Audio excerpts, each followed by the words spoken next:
সাময়িক সময়ের জন্য ইউক্রেনে সামরিক সহযোগিতা প্রদান বন্ধ করে দিয়েছেন যুক্তরাষ্ট্রের প্রেসিডেন্ট ডোনাল্ড ট্রাম্প। হোয়াইট হাউসে ইউক্রেনের প্রেসিডেন্ট ভলোদিমির জেলেনস্কির সঙ্গে বাকবিতণ্ডার পর এই সিদ্ধান্ত নেন তিনি।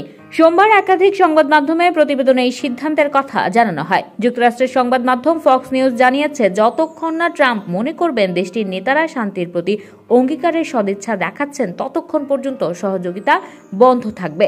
তবে এই সিদ্ধান্ত সাময়িক সময়ের জন্য, স্থায়ীভাবে সহযোগিতা বন্ধ হবে না। যুক্তরাষ্ট্রের যেসব সামরিক সরঞ্জাম এখন ইউক্রেনে নেই সেগুলো এই সামরিক সহযোগিতা বন্ধের আওতায় পড়বে। এর মধ্যে রয়েছে উড়োজাহাজ বা জাহাজে ইউক্রেনের পথে রয়েছে এবং ইউক্রেনে প্রবেশের অপেক্ষায় পোল্যান্ডে রয়েছে সেসব অস্ত্র। সাময়িক এই অস্ত্র সহযোগিতা বন্ধ রাখার সিদ্ধান্ত কার্যকর করতে প্রতিরক্ষা মন্ত্রী পিট হেগসেথকে নির্দেশ দিয়েছে মার্কিন এই প্রেসিডেন্ট। হোয়াইট হাউসের এক কর্মকর্তা বলেছেন, আমরা আমাদের সহায়তা বন্ধ করেছি এবং বিষয়টি পর্যালোচনা করছি যেন এটা নিশ্চিত করা যায় যে এটি সমস্যার সমাধানে অবদান রাখছে। যদি ইউক্রেনকে সামরিক সহযোগিতা প্রদান স্থগিত করা নিয়ে সরকারি কোনো আলোচনা করেনি Trump.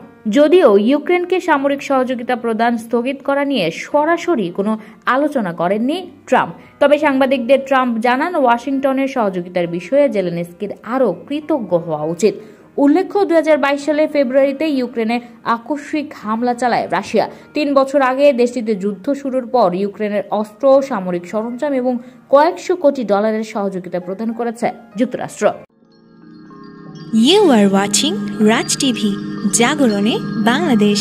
Please subscribe our channel.